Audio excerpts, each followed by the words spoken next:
Bismillahirrahmanirrahim. Alhamdulillahirrabbilalamin. Wassalatu wassalamu ala sayyidina Muhammadin wa ala alihi wa sahbihi ajma'in. Amma ba'du, faqad qala al-imam al-mufassir rahimahullahu ta'ala wa nafa'ana bihi wa bi barakati ulumihi wa ghafara lahu wa li masyaikhihi wa li masyaikhina amin. Wa ruya anna Syekh Abul Hasani, betul ya? Waruya, dan diriwayatkan anna Syekh Abul Hasan, bahwa Syekh Abul Hasan kana ya'idun nasa yawman, yaitu ada oleh Syekh Abul Hasan, yaitu menasihati oleh dia akan manusia, yauman, pada satu hari. Wa qala fi wa'dhihi, dan berkata oleh Syekh Abul Hasan pada nasihatnya beliau, Inna Allah ta'ala yas'alul ibada yawmal qiyamati an asya'a. Sesungguhnya Allah yaitu akan bertanya oleh Allah pada hamba-hambanya pada hari kiamat tentang beberapa perkara. Wa kana Syibliyu yamurru bi babil masjid, dan ada oleh Imam Syibli, yaitu lewat oleh Imam Syibli di pintu masjid. Wa yasma'u wa'dha syaikhi, dan mendengar oleh Imam Syibli akan nasihat tuan syekh. Fayaqifu, maka berdiri oleh Imam Syibli indal babi, di sisi pintu masjid. Wa qala lisyaikhi, dan berkata oleh Imam Syibli kepada tuan syekh, la tukhawwifin nasa katsira, jangan menakut-nakuti oleh kamu akan manusia dengan banyak sekali. Lianna Allah ta'ala la yas'alu ibadahu illa an syai'aini, karena bahwa Allah ta'ala itu tidak bertanya oleh Allah akan hamba-hambanya kecuali tentang dua perkara saja. Fayaqulu, maka berkata oleh Allah, ya abdi, wahai hambaku, ana kuntu ma'ak wa anta biman kunta. Adalah aku, adapun aku, yaitu tadinya aku, yaitu bersama. Wa anta biman kunta, dan adapun engkau, yaitu dengan orang yang engkau berada dengannya.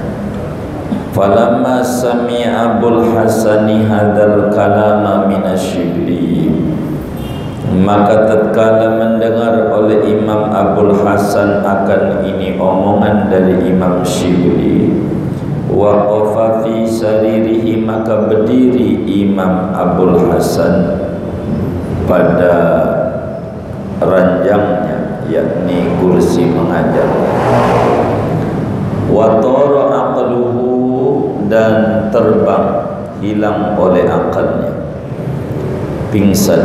Falamma afaqa, maka tatkala siuman oleh Imam Abul Hasan, qala, maka beliau berkata, ya Syibli, inna Allah ta'ala yas'alu min ibadihi ashala min hadha. Sesungguhnya Allah Ta'ala yaitu akan bertanya daripada hambanya akan yang lebih ringan daripada ini. Wa yaqulu, dan berkata oleh Allah, ya abdi abdi ma gharraka bi rabbikal karim hatta asaita amri. Wahai hambaku, apa yang memperdayamu dengan Tuhanmu yang pemurah sehingga mendurhakai kamu akan perintahku. Waruya wallahu a'lam bishawab. Segini.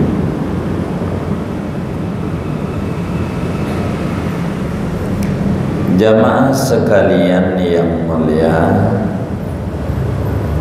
kajian kita pada malam hari ini masih melanjutkan terusan tafsiran daripada ayat di surat Yasin, alam yarauka ahlakna qablahum minal quruni annahum ilaihim la yarji'un wa in kullul lamma jami'ul ladaina muhdarun. Ayat 32.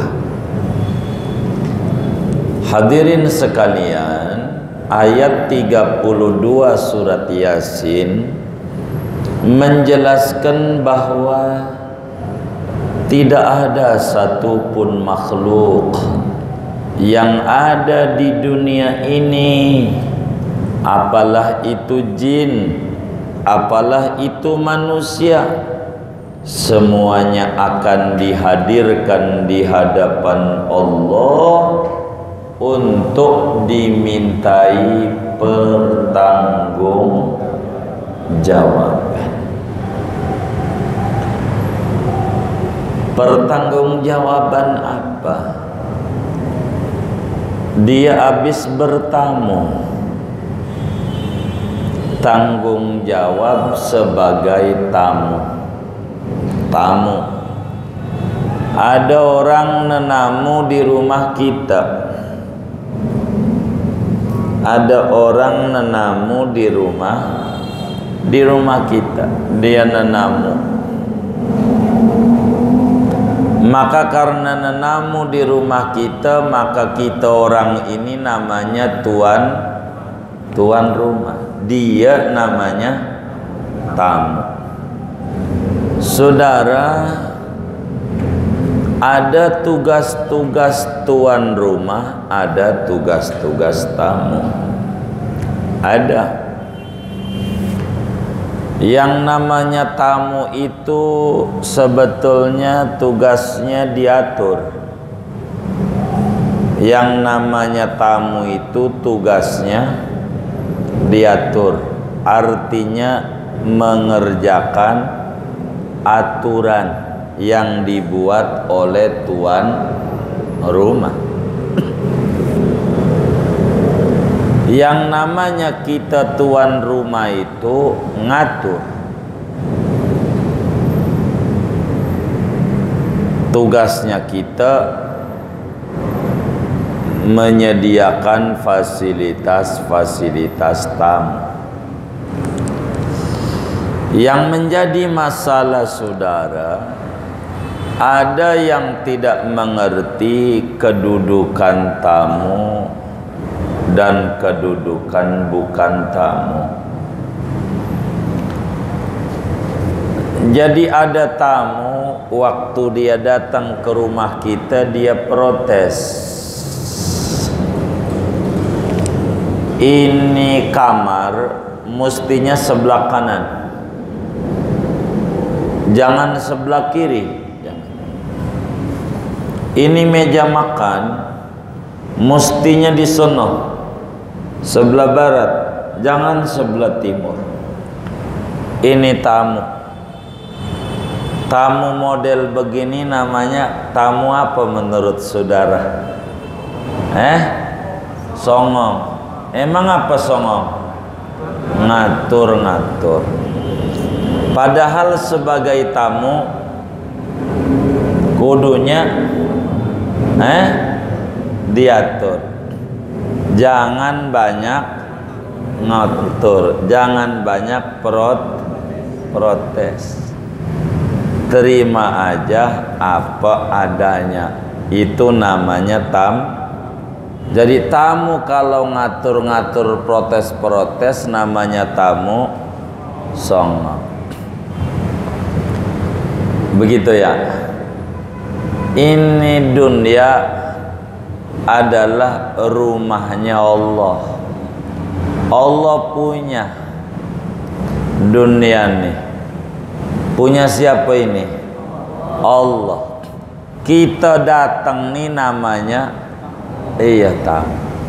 Tamu jangan banyak protes. Kalau kita banyak protes namanya kita hamba songong. Hamba yang ngatur jangan. Kita jadi hamba ikut aja. Udah tenang aja, kan jadi tamu. Apa yang udah diurus oleh tuan rumah tak perlu kita ngurus karena udah beres. Kalau kita nenamu udah disediain makannya sama tuan rumah, ada.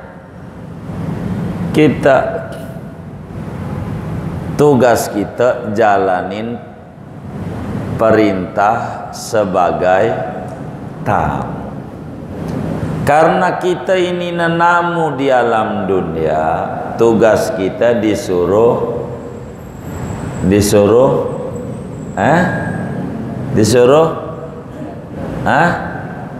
ibadah. Tugas kita disuruh ibadah,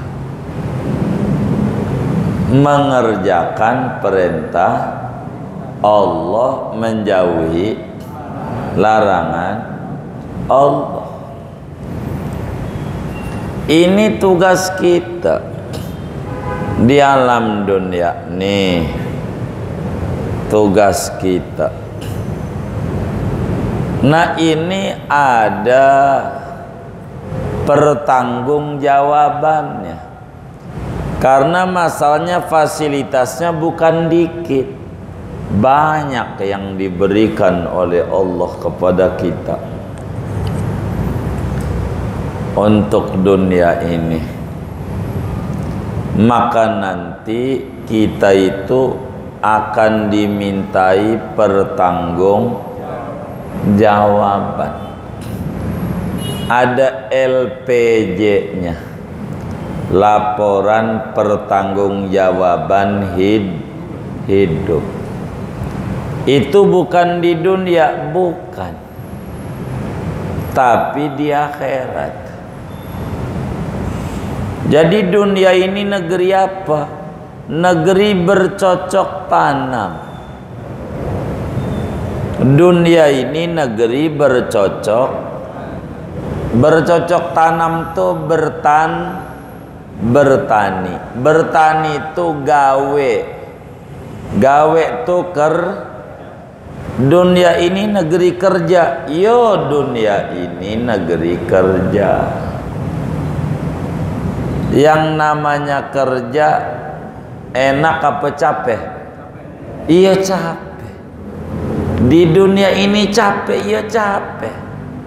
Enggak ada yang enggak capek, kagak ada. Semuanya capek.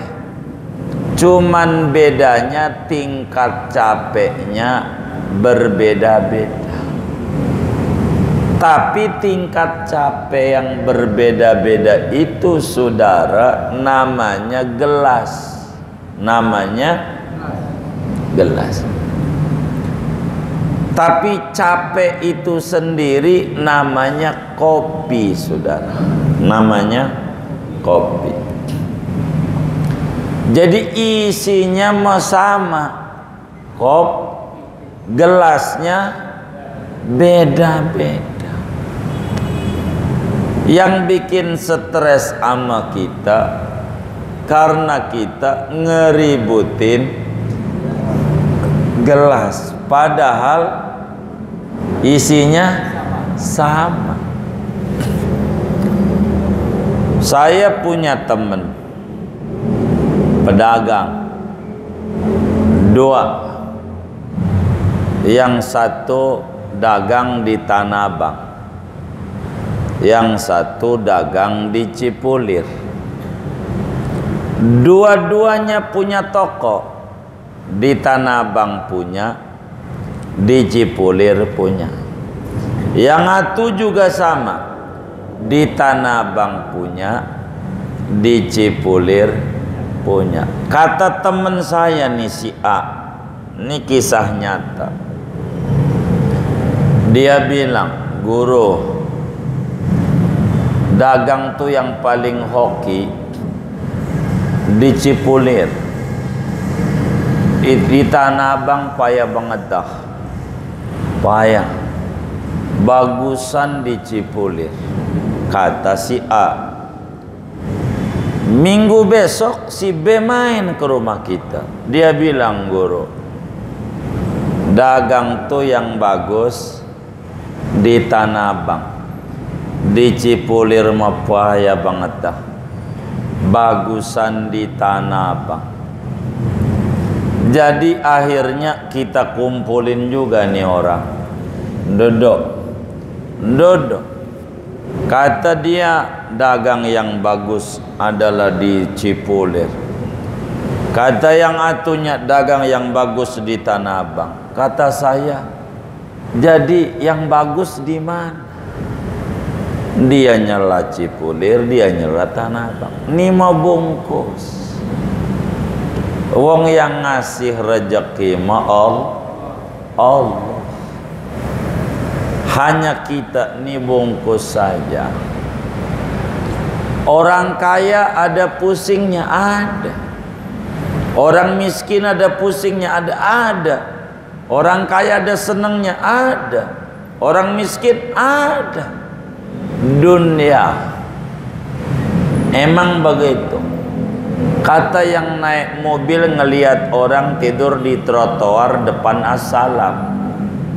Ya Allah, orang tuh ya tidur di trotoar bisa ngorok. Enggak pakai AC alam. Tidur kayak begitu bisa ngorok, enak banget tuh orang hidupnya. Kata yang naik mobil Mercy, enak deh hidupnya. Tuh yang tidur tuh mendusit, melek. Ya Allah, tuh orang enak banget hidupnya, mobilnya Mercy hitam metalik ini. Jadi yang enak tuh yang mana? Masing-masing bilang dirinya nggak enak.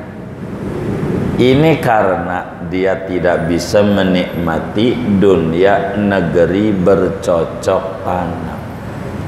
Panen di akhirat, gagal di akhirat. Di dunia ini jangan ada rumus gagal, nggak ada. Semuanya serba sementara.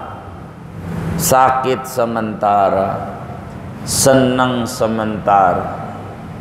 Lihat anak muda yang baru lulus SMA, senang, wah senang, jingkrak-jingkrak, bajunya dicoret-coret pilok. Siapa tuh yang semianya begitu tuh, jom dulu. Girang banget, pakai disemprot-semprot pilok, itu girang. Lama enggak, sebentar, besok puyeng. Gua kuliah di mana ini yang nerima ya? Tuh puyeng dia. Jadi sebentar.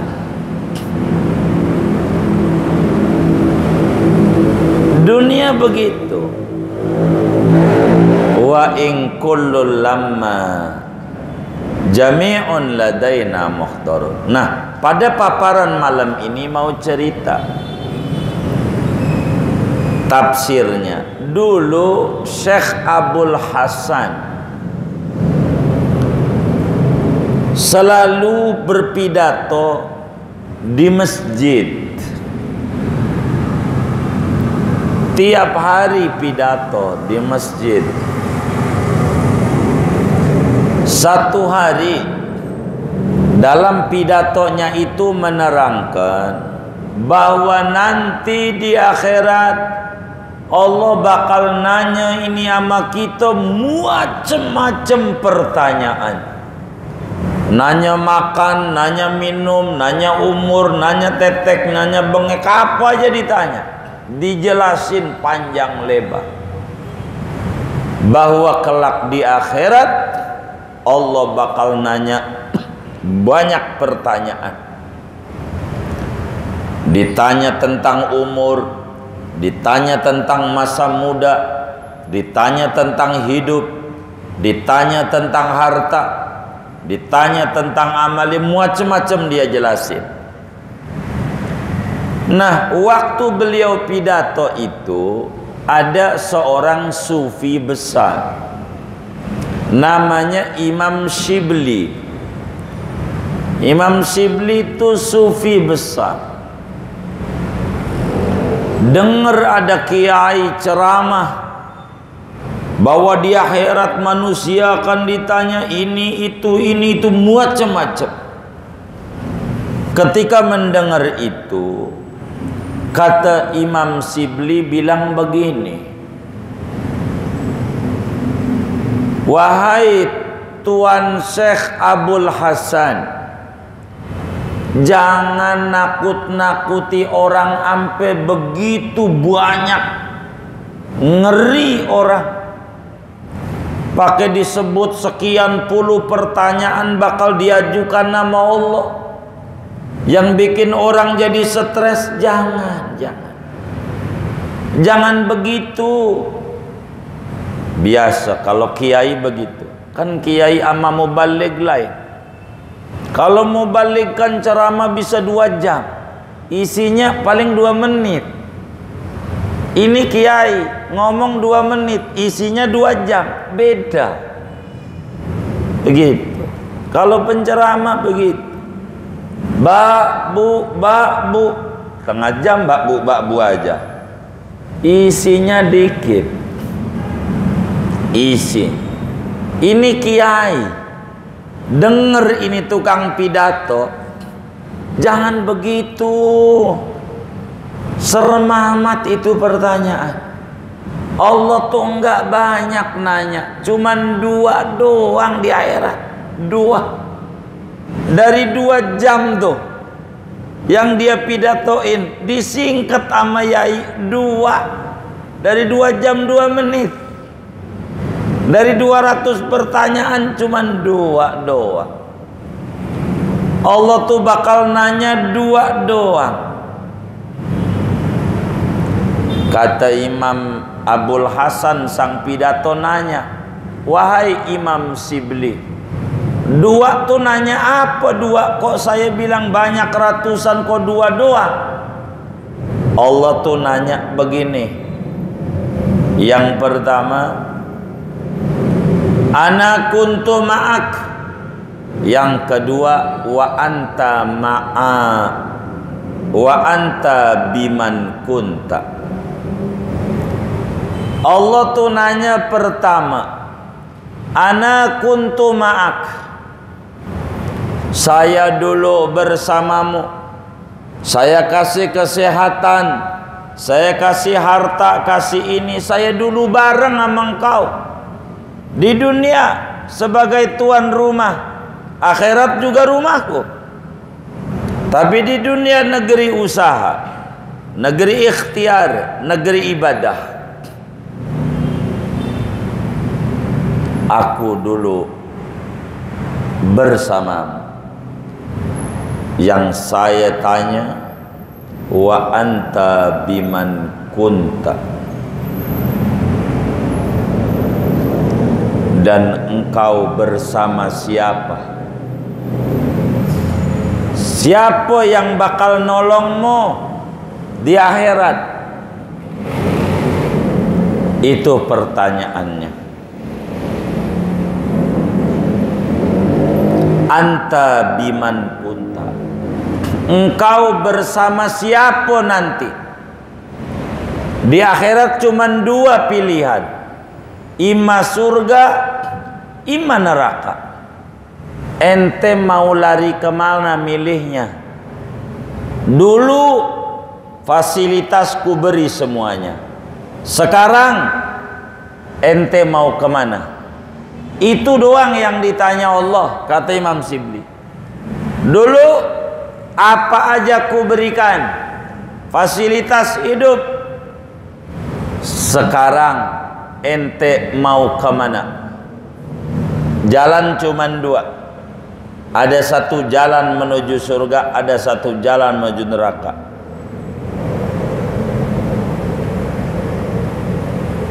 Dua doang.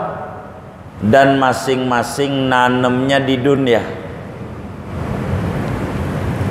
Nanem untuk ke surga di dunia, nanem untuk ke neraka di dunia.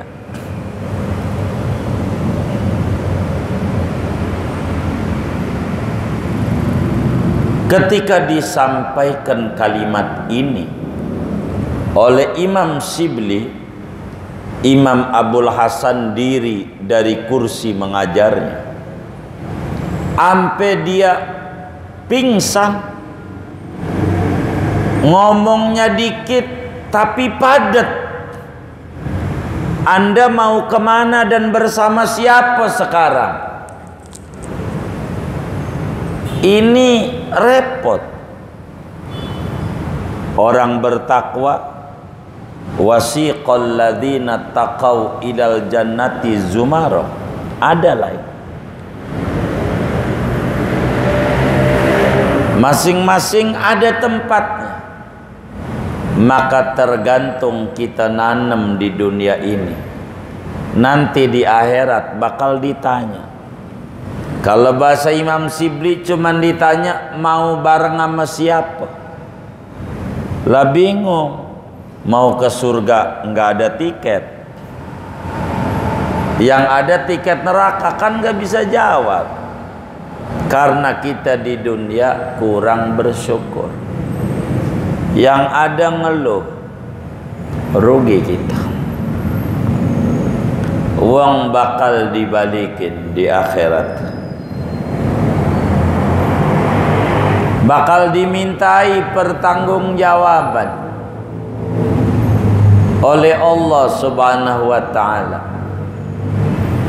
Sesudah sadar dari pingsannya Imam Abul Hasan, akhirnya beliau bilang, Imam Shibli, bukan dua nanyanya nanti Allah.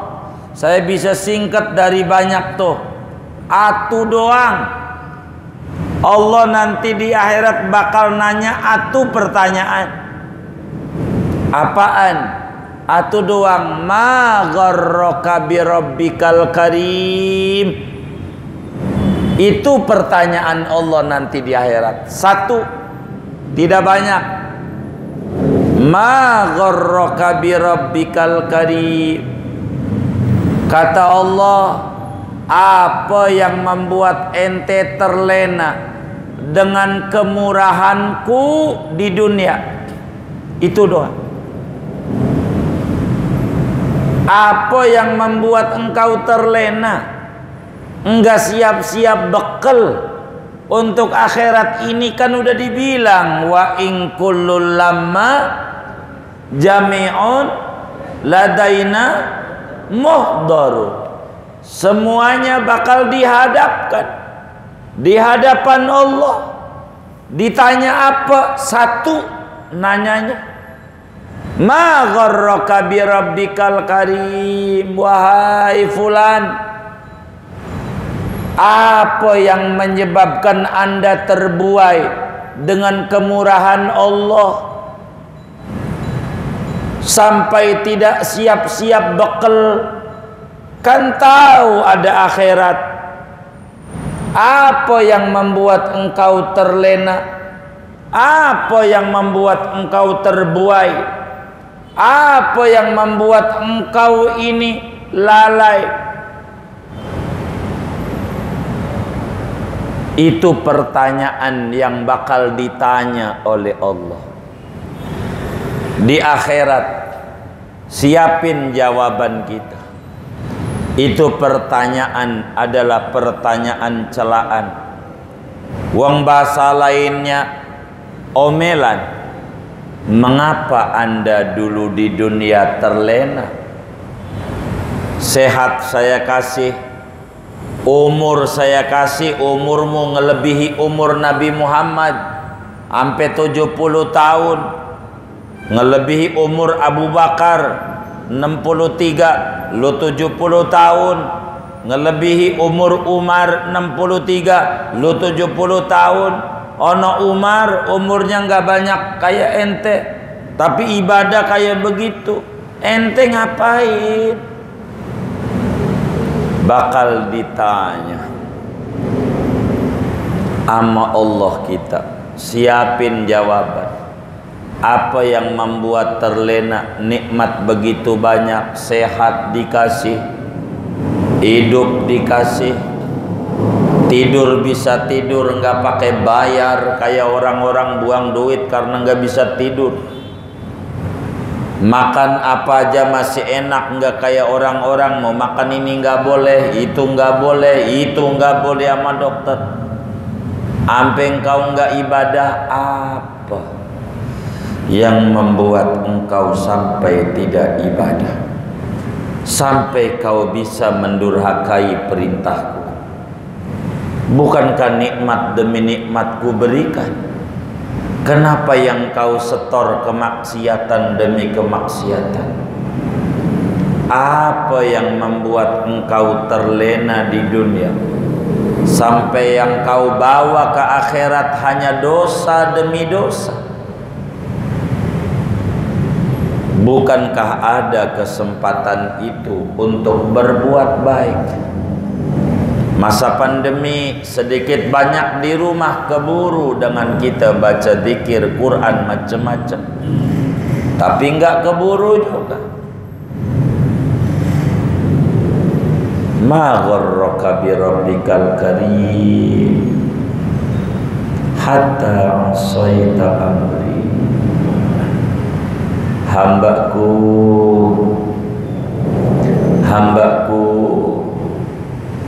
apa yang membuat kau terlena? Alangkah terlenanya engkau ini dengan kemurahan Allah. Kesehatan adalah nikmat dari Allah, mesti digunakan untuk bersyukur, malah digunakan untuk maksiat. Mata melek adalah nikmat dari Allah, mesti untuk melihat-lihat kebaikan, kok digunakan untuk melihat-lihat barang orang sehingga engkau mencuri. Tanganmu adalah nikmat dariku, kenapa kau gunakan untuk menfitnah dan menjelek-jelekkan orang? Mulutmu dariku, kau bisa ngomong, kenapa kau gunakan untuk membohongi orang, bukan berkata jujur? Dan itu pertanyaan demi pertanyaan yang bakal ditanya sama Allah kepada kita di akhirat. Ma gharraka bi rabbikal karim hatta asaita amri. Kenapa Anda di dunia umur dibuang sia-sia, sekarang sesal tiada guna, di akhirat ini cuman ada surga dan neraka, tak ada pilihan. Dan itu adalah buah dari yang kau tanam. Surga adalah bila kau tanam pohon ketaatan, neraka adalah buah dari pohon namanya kemaksiatan. Terserah kau, apa yang kau tanam itulah yang kau panen. Kau tanam berenok, kau panen tak mungkin duren. Kau tanam duren, tak mungkin hasil buahnya adalah berenok. Inilah saudara surat Yasin, penting untuk dibaca dalam acara kematian, sering dibaca. Kalaulah kita menghayati kandungan demi kandungan hanya baru ayat 32 saja, sudah cukup buat kita menjadi nasihat. betapa kita nanti bakal dimintai pertanggungjawaban sama Allah. Maka duduk-duduk kita di majlis taklim ini moga menjadi penghapus dari duduk-duduk kita di tempat-tempat kongres kongko yang kagak beres. Moga-moga kita duduk-duduk di majelis taklim ini menghapus dosa dari duduk-duduk kita di tempat-tempat yang tak punya nilai ketaatan. Itulah kita harapkan. Maka banyakin duduk-duduk di tempat yang baik. Sebab apa? Ngeri Allah bakal tanya, ku berikan segalanya kepadamu, lalu apa yang kau lakukan untukku? Ini pertanyaan berat. Berat hadirin sekalian, bukan pertanyaan ringan. Segalanya ku persembahkan untukmu.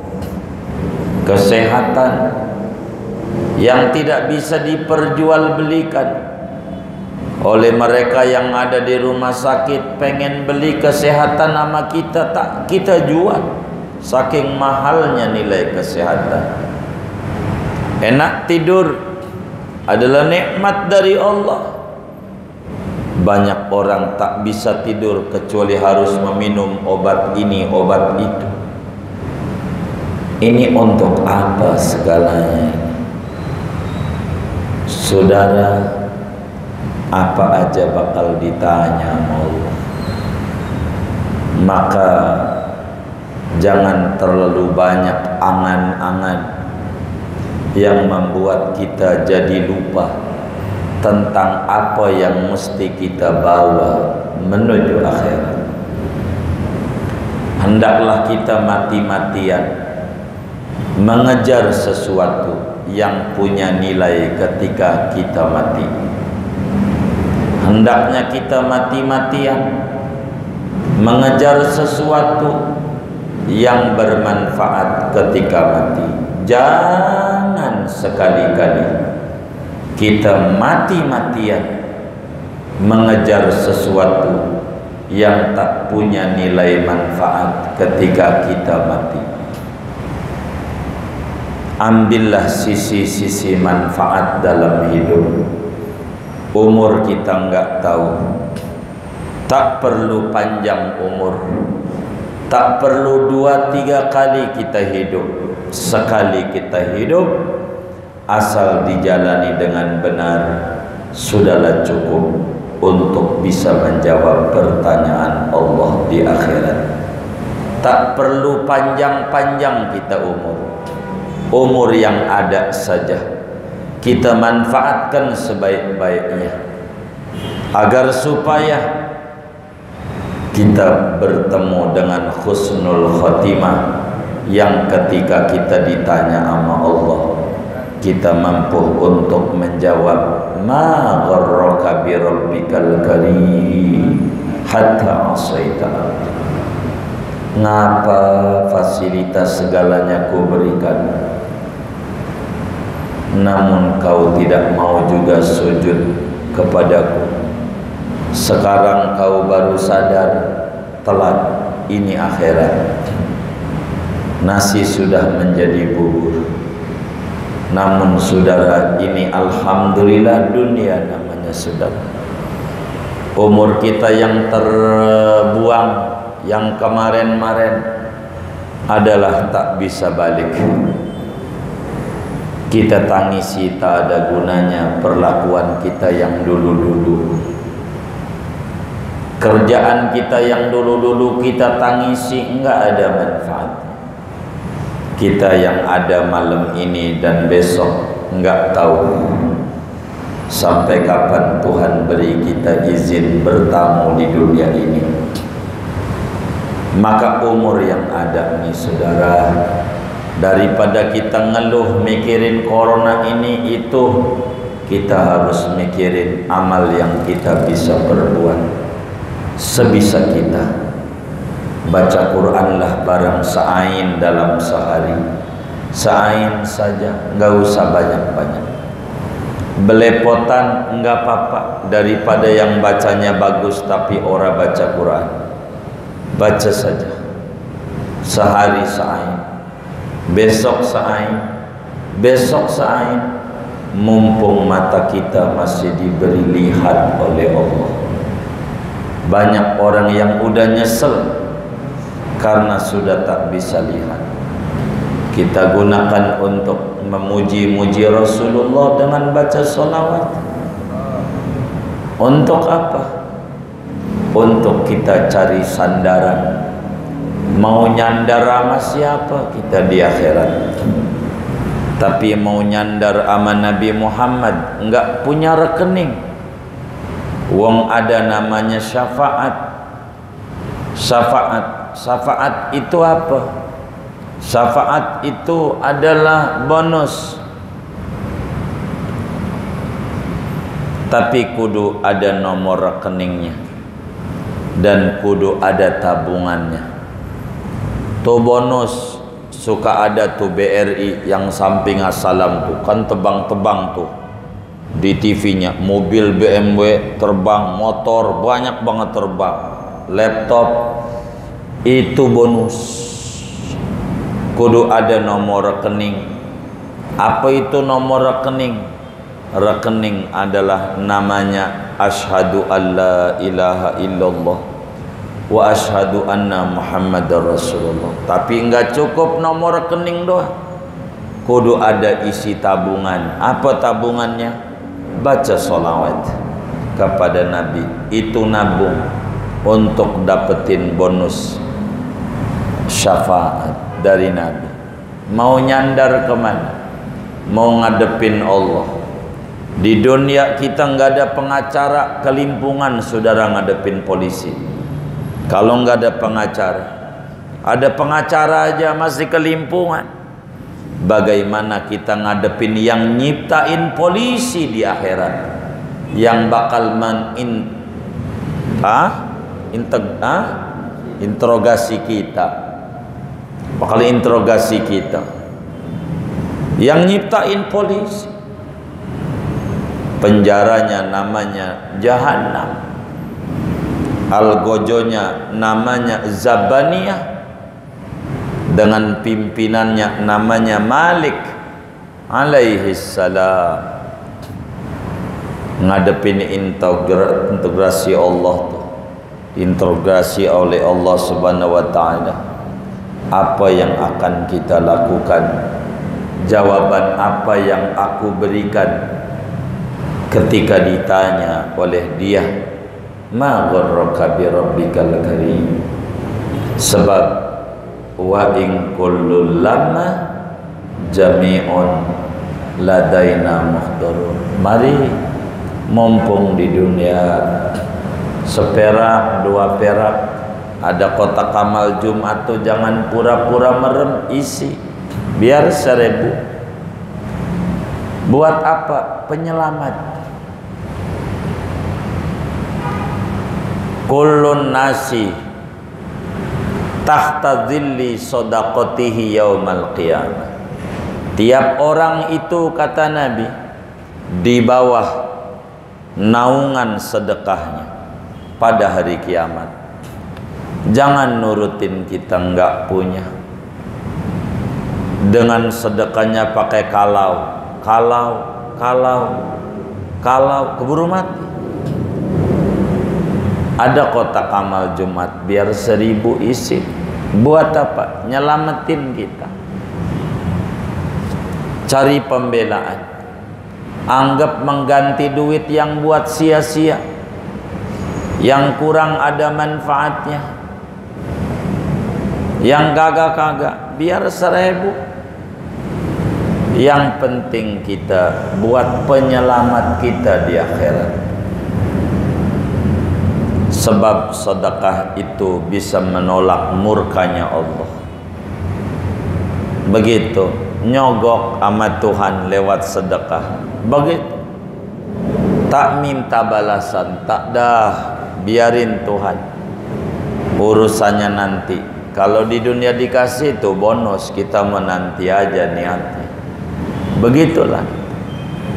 Maka kita orang majlis, ya baca Quran barang sa'in, ya baca solawat dalailul khairat, ya baca rotibul haddad. Andalannya ini aja, ngadep sama Allah. Quran menjadi syafaat, kata Allah, iqra'ul Quran. Kata Nabi, fa innahu ya'ti yaumal qiyamah syafi'an li ashabi. Ayo baca Quran. Nabi enggak bilang sehari 10 juz, enggak. Wis baca aja. Sehari barang sa'ain. Tapi jangan itu mulu. Hari ini kulhu sa'ain, besok kulhu sa'ain, kagak tamat-tamat. Dari awal baca aja sa'ain. Sa'ain, lagi semangat tambahin 2 ain, 3 ain, wong lagi semangat. Males, jangan kemarin habis 3 ain, pada dulu dah hari ini. Jangan, sa'ain. Paling dikit sa'ain, nambah boleh, kurang jangan. Jadiin rumus dari hidup kita yang tersisa. Kalau kita ngewarung sambil nunggu pembeli, kan pertama baru buka-buka doang tuh toko di Cipulir juga, orang belum datang. Kalau pertama mah ya sambil nunggu-nunggu, ya bacalah Quran, bacalah sholat. Begitu. Daripada bengong-bengong yang agak-agak, ngobrolin ini, ngobrolin itu, jadi agak-agak, jadi puyeng. Ini pemerintah bagaimana, udahlah jangan ngomong, capek. Begitu, masih banyak yang harus diurusin. Keselamatan kita di akhirat ini penting. Wa in kullul lama jami'ul ladaina muhdharun. Mari umur kita yang tersisa kita manfaatin sebisa kita. Sedekah biar seperak. Ada masjid tuh diisi Jumat tuh, jangan pura-pura merem, seperak aja, nggak apa-apa. Nggak mampu 1.000 rupiah, gope 500. Cuman kalau 500 rupiah ada adabnya, dibungkuslah pakai koran. Kasihan teman kita yang lagi tidur bunyi pelentang, kaget, maka dibungkus. Jadi biar tak dengar, gope nggak apa-apa, nggak apa-apa. Karena Allah tak melihat besarnya kemampuan kita yang ada segini. Ngeri, takut kita kalau sedekahnya nunggu pakai kalau saya jadi presiden, ya kapan? Nyalon kagak? Lamaan. Mudah. Kita semampu kita. Ada kotak amal isi aja. Buat apa? Buat nyelamatin kita. Dah itu aja hal yang penting. Barakah dengan begitu. Yakin, hakul yakin. Kalau sedekah mah mohon maaf, bebas. Sama orang kaya boleh, boleh. Sama orang kafir boleh, boleh. Adalah anak pang, gunjrang-ganjreng, kasih nggak apa. Sedekah mah bebas, lebih luas dibanding zakat. Kalau zakat ada tata aturan. Ini sedekah, silakan. Yang penting hal yang bermanfaat untuk hidup dan kehidupan kita. Ini adalah hal yang paling penting bagi kita. Moga-moga Allah selamatkan kita, keluarga kita, anak keturunan kita, fid dini wad dunya wal akhirah. Amin ya rabbal alamin. Ada yang ditanya mungkin dari materi ini, atau kalau tidak ada masalah.